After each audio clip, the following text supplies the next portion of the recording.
Hey, my name's Ethan Cunningham. I'm the youth pastor at Gold Valley Church. I've been asked by Carmen to share my testimony, so I'll just kind of start off really how I always do. I grew up in a Christian home, went to church all my life.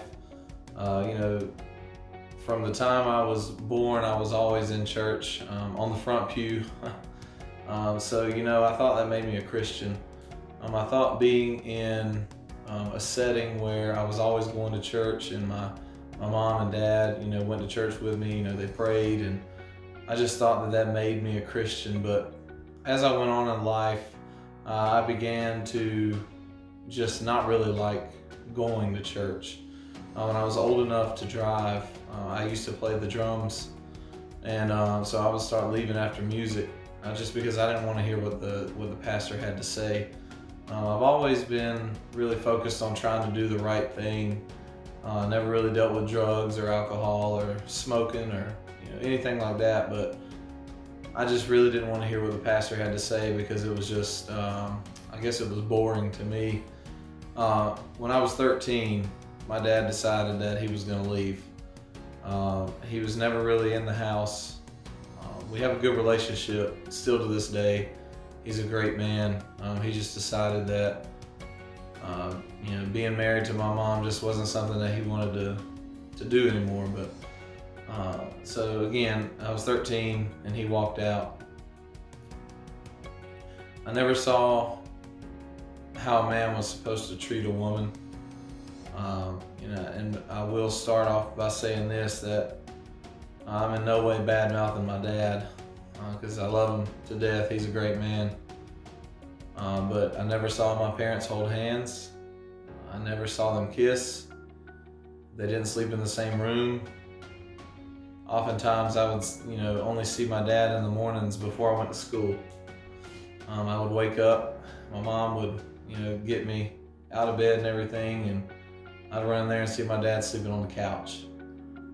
So it really wasn't much to adjust to, being that my dad, left us. Me and my brother, my brother was already out of the house. He was about 21 or so. So it never really scarred me. It hurt that my dad wanted to leave. I just felt like he didn't really, want to love me or, just be my dad or just hang out with me. Just thoughts of the enemy started to creep in right there. But fast forward to when I was 18, I ended up getting married to Chas, someone I met at church camp. And so, being married to her has been the highlight of my life. She's helped me grow in many ways that I never thought I would. But when my dad left, I got into something. Like I said, I'd never been addicted to drugs, addicted to alcohol. My struggle was pornography.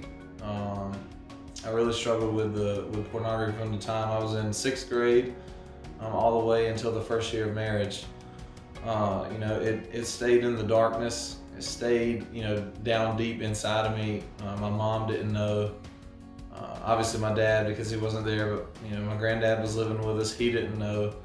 I didn't tell this to my best friend. I kept this to myself. So every day that, I would get up and go to school, I would already have a plan on when I came home. I'd be thinking about it all day to watch, pornography. And so I was pretty scarred from it. I was pretty deep into it. And if I remember correctly, the very first time I was ever exposed to it was just at my friend's house. We went out to his playhouse in the backyard, and he had, like Playboy magazines and all that stuff. So, it immediately was planted in my mind, and, I felt so in control, like, nobody knows what my sin is. I know how to act the part. I know how to do everything else. I know how to get around, I know what to say at church, and you speak Christianese, hey, I'm doing great today, but just continue to stuff my sin down even further in my heart or in my soul. And I was never willing to share it with anybody until one year at camp. I was feeling convicted, really convicted, and I went to the altar to pray, and someone came to pray with me, and they asked me what was going on, and I told them that I had a pornography addiction, which is the first time I'd ever told anyone about it.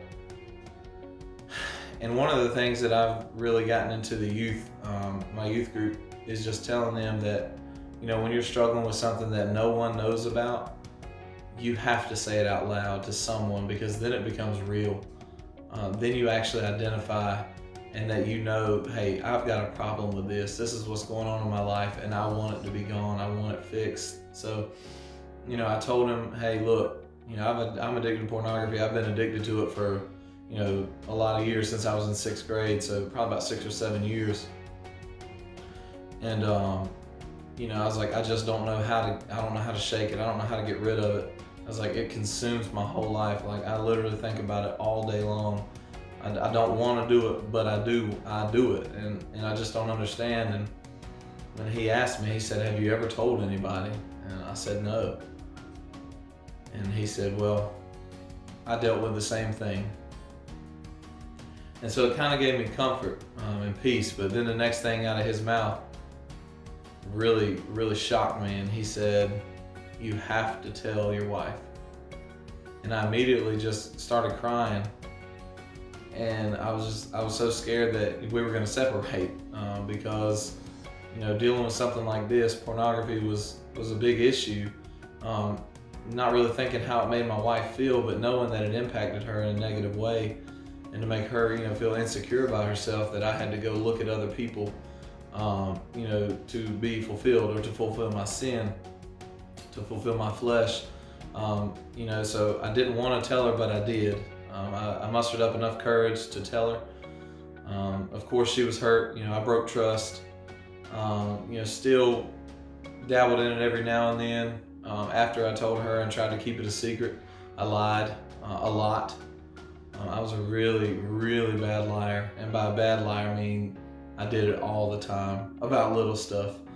Stuff that you wouldn't even think matters. Stuff to go down to, did I, if I'd wear a college shirt that had a basketball team or a football team on it, somebody would ask me, did you play there? And I'd say yes. Just pointless stuff. So I dealt with pornography, I dealt with lies, and I got into a place where I was working when I was 19 years old that ended up being hell on earth for me. I ended up doing a lot of things that I'm still not proud of today. I got in with the wrong crowd. I was a married man hanging out with single guys, and just letting them kind of shape me and form how I was. And I was a Christian, but nobody knew I was a Christian because I looked just like everybody else did. I cussed. I flirted with other people besides my wife. I did a lot of things that I'm not proud of today, but as part of my story, and that I'm willing to share with the world, if the world's willing to hear it. I did a lot of things. I ended up, making a huge mistake and told my wife that I wanted to take a break. This is all within our first year and a half of marriage, and I made some poor decisions. We ended up getting back together, and I'm still earning back trust to this day, almost 10 years later. Breaking trust is an easy thing to do, and it's a hard thing to build back up. But I want everybody to understand this, is that you can build it back up. So God took me, down a road where I had to go through all these things where I just didn't understand, God, why am I going through this? I don't understand why I have to deal with this. Why can't I just deal with drugs or alcohol or anything like that? Because, one thing that I still talk to myself about, or, I tell other people is, it's hard because no matter where I go, it's in front of me. I can do all I can, personally, but once I step out and I go to, the mall or Walmart, I'm exposed to things that, I don't want to see. Just being a faithful husband. But anyways, I'm trying to wrap this all up for you guys so that you don't have to watch a super long video, because I get pretty long-winded. But long story short, the Lord ended up getting a hold of me. I lost my job there at that place, which was the best thing for me. We prayed that, the Lord would give us a sign if I didn't need to be there anymore. I was so focused on the money. That was my excuse. But all in all, I was still stuck in sin. I was trapped in sin. I still hadn't told my wife everything. I was still lying. I was still doing all these things. The Lord allowed me to lose my job there to go on a journey to find Him, and to realize that I'm not just a Christian because my parents were. I'm not just a Christian because I've grown up in church my whole life. And the one part that really hit me, we were at a youth conference at Shabbat, and shout out to Glenn Walters. We were at a youth conference, and one of my basketball players that I was coaching for the last 2 or 3 years was there. And it may not seem like a big deal, but this guy was with me 4 nights a week for 2 hours at the time for about 3 months out of the year, 100 days out of the year. He was with me. And he said, "What are you doing here?" And I said, "I'm here with my youth group." And he said, "I didn't know you were a Christian." And it really punched me in the gut. It really woke me up. And I was like, "God, I thought I've been living for you this whole time. I thought that I was doing what I was supposed to do."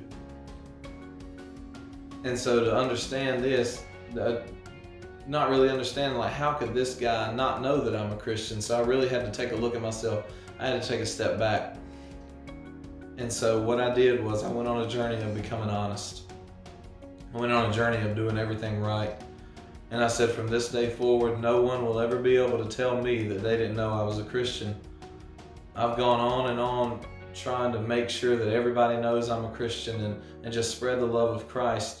But to go on this journey of being honest has been very tough. It's not hard to it's hard to tell the truth. It's not easy. It's easy to lie. It's easy to lie. It's super hard to tell the truth because a lot of times it's about the stuff that's going to hurt somebody else when you have to tell the truth. And I had to get used to that.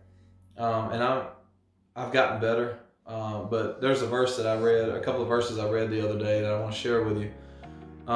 It's Psalms chapter 32, verses 1 through 5. "Oh, what joy for those whose disobedience is forgiven, whose sin is put out of sight. Yes, what joy for those who record the Lord, whose record the Lord has cleared of guilt, whose lives are lived in complete honesty. When I refused to confess my sin, my body wasted away, and I groaned all day long. Day and night your hand of discipline was heavy on me. My strength evaporated like water in the summer heat. Finally, I confessed all my sins to you and stopped trying to hide my guilt. I said to myself, I will confess my rebellion to the Lord, and you forgave me. All my guilt is gone." And so once I finally started becoming honest, I just felt like a weight was lifted off of my shoulders, like I could breathe again. Like it just felt so good to be free. It felt so good to tell the truth that I said, I don't ever want to lie again. I don't want to hurt anybody by lying and then find out in the long run that I lied. I would much rather tell the truth and risk hurting somebody that I love by just being upfront with them and honest, because that's the best thing. So all the stuff that I've been through, God's really healed me. He's allowed me to be able to, have the love of my life. I get the opportunity and the privilege to show young men at work every single day what a Christian man looks like, what a Christian husband looks like, and what a Christian dad looks like. And those are 3 big areas of my life because they're the most important to me. I have a real heart for young men, or for men in general, to just show them, you know what? You can be a Christian and be cool. You can be a Christian husband that loves only your wife, that's dedicated only to your wife. And that's the one I really want to talk about. Is I want to talk about the Christian husband aspect. One thing that I've had to do, like I said earlier, dealing with pornography, I've had to set boundaries that a lot of people might think are crazy.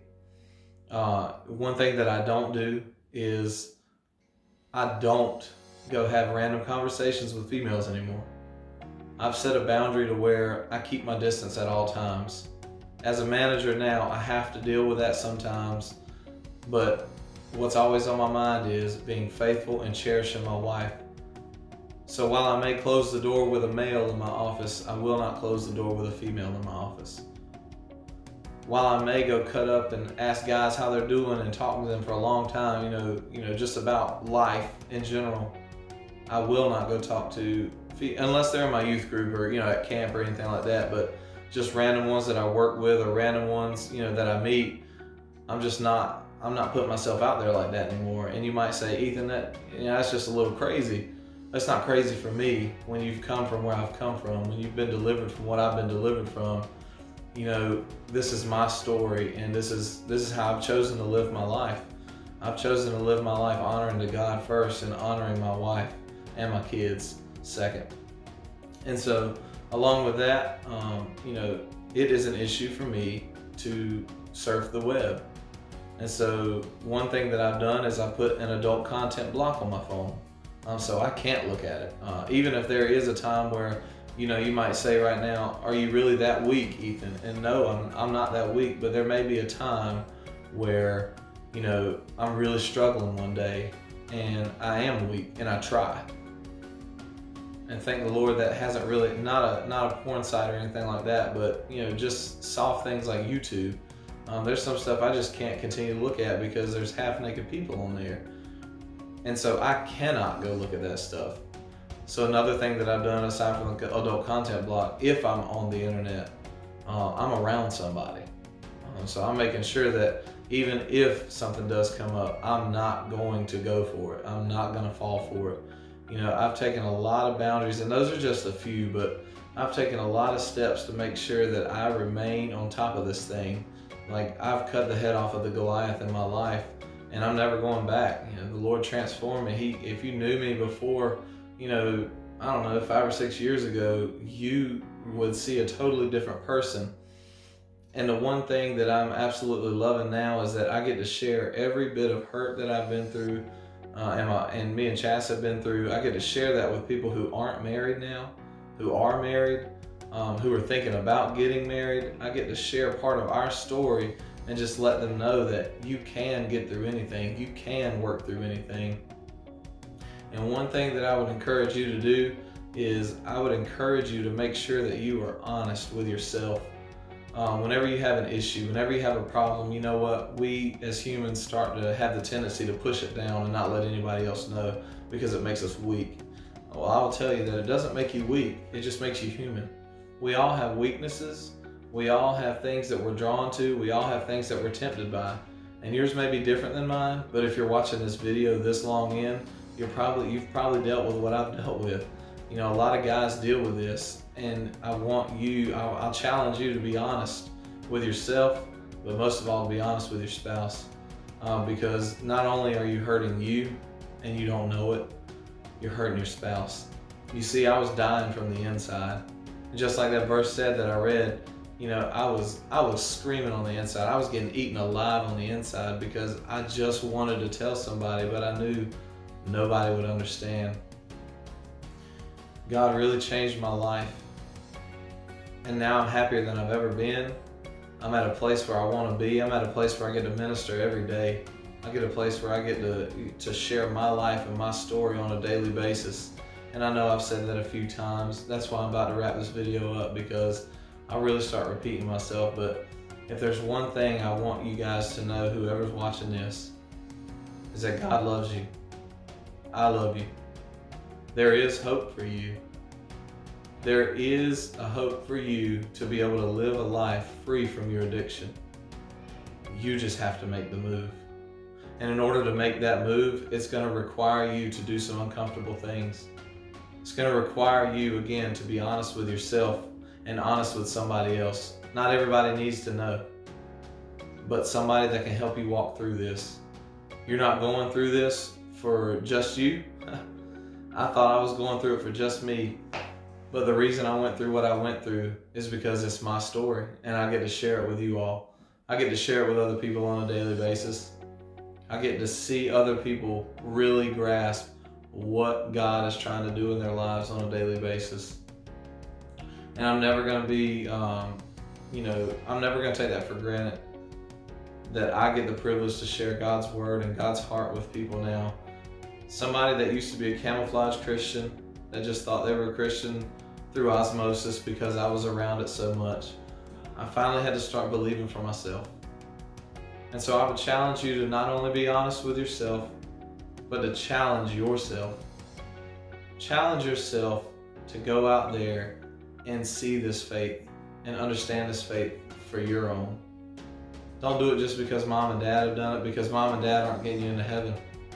Your relationship with Christ is what's going to get you into heaven. It's not about good works. It's not about the things you do on earth. It's about your relationship with Christ. Not only do you have to have faith, you have to have works. Faith without works is dead.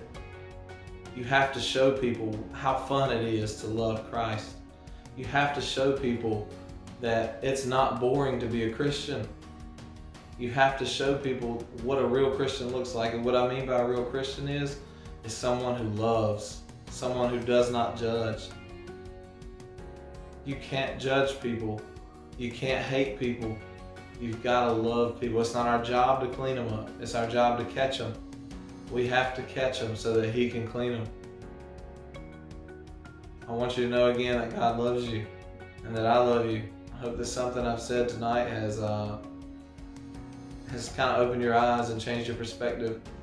You have to set boundaries. It's for your own good, and it's for your spouse's good out there.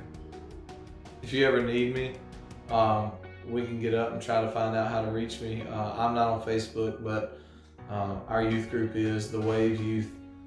You can look us up and try to reach me through there. Again, I don't have social media because it's a struggle point for me. And I know I said I was done, but if you know me, I'm never just done once I say I'm done. I don't have social media anymore because it was a stumbling block for me. And I haven't had it in about 5 or 6 years, and I've felt the freest that I've ever been. I don't need stuff like that weighing me down. But what I do need is to focus my relationship and center it on Christ. I have to make sure that I'm doing what I'm supposed to do. Even though I don't have social media, TV is a problem for me now. I can't watch movies with nudity in them. I'm going right back into this thing. I can't watch TV that has half-naked people in there because it's going to make me think that stuff. And then I'm faced with it all over again. But I want you to know that you can get through anything with God's help. Let Him change you. Let Him transform you. It's freeing. It's amazing to be this free. It's amazing to be honest. It's a beautiful thing. So I really am done this time. I love you, and I trust that God will change your life. Thanks.